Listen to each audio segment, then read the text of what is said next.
for a minute or so. DPW has trucks out on the road right now making sure that everything is all good for you if you're hitting the road to work this morning. They sent out about 80 salt trucks. The big focus, they tell us, is on the turn lanes, bridge decks, and then also those overpasses. We have drivers who've been with the snow force for over 25 years, so they know a lot of these routes and they know which areas really need some more attention than others, but we're always monitoring road conditions and addressing as needed. So it is going to be bitterly cold all weekend long. To protect everyone, a couple of agencies are going to be out patrolling, making sure that people stay warm. The Homeless Outreach Unit will be out trying to get anyone to a shelter if they need one.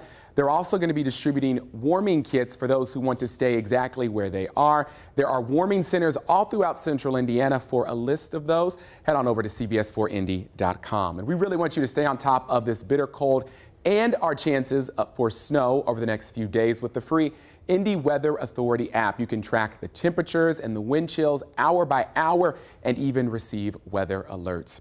Well, new this morning, take a look at this. A possible drunk driver did this damage to a West Side home. Here's what police say happened. A car went off the road, hit a truck, pushing that truck into that house. You can see that tire left there. It happened just after midnight along West 30th Street. Thankfully, no one was hurt. The driver of the car, though, may end up facing an OWI charge.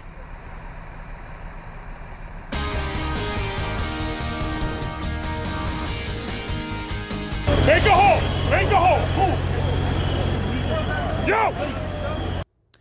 You just heard from a firefighter working one of the worst fires in New York City in the past 25 years.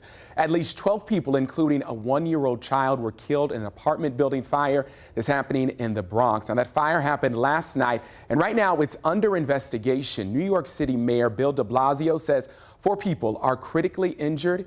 Here you can see them rushing out people on stretchers. They're trying to get them to safety at that point. Crews saying that fire started on the first floor and then spread very quickly. One woman's mother was actually trapped in the 3rd floor, an apartment there, with her granddaughter. I asked if the 3rd floor was cleared, and they just looked at me and looked away. So right now, no word on if that woman's family members were hurt or even killed, but we do know the victims range in ages from 1 to 50.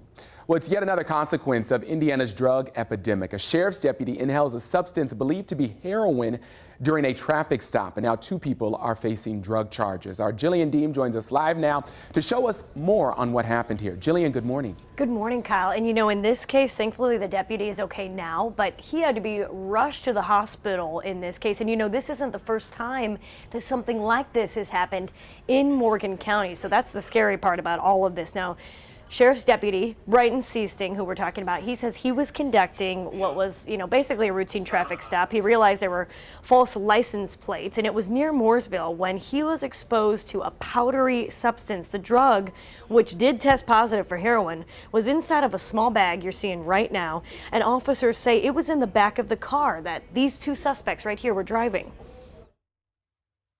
When I shined my flashlight in the bag, I couldn't tell if the needles had been secured with the caps. Therefore, I dumped the Crown Royal bag in the passenger front seat. When doing so, a piece of foil fell out. When it hit the seat, a powdery substance came from the piece of foil and got into my face.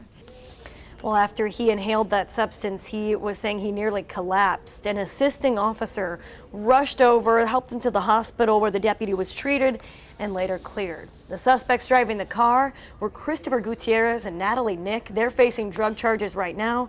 And as I mentioned, you know, this is not the first time that officers in Morgan County have been hospitalized after exposure to drugs in the field. You know, within the last 4 months, officials have been telling us there have been 2 officers who were exposed and had to be treated for that exposure in the ER. And since then, you know, they've been saying they do have their deputies equipped with masks, with gloves, to just try and help them handle these dangerous situations. Kyle.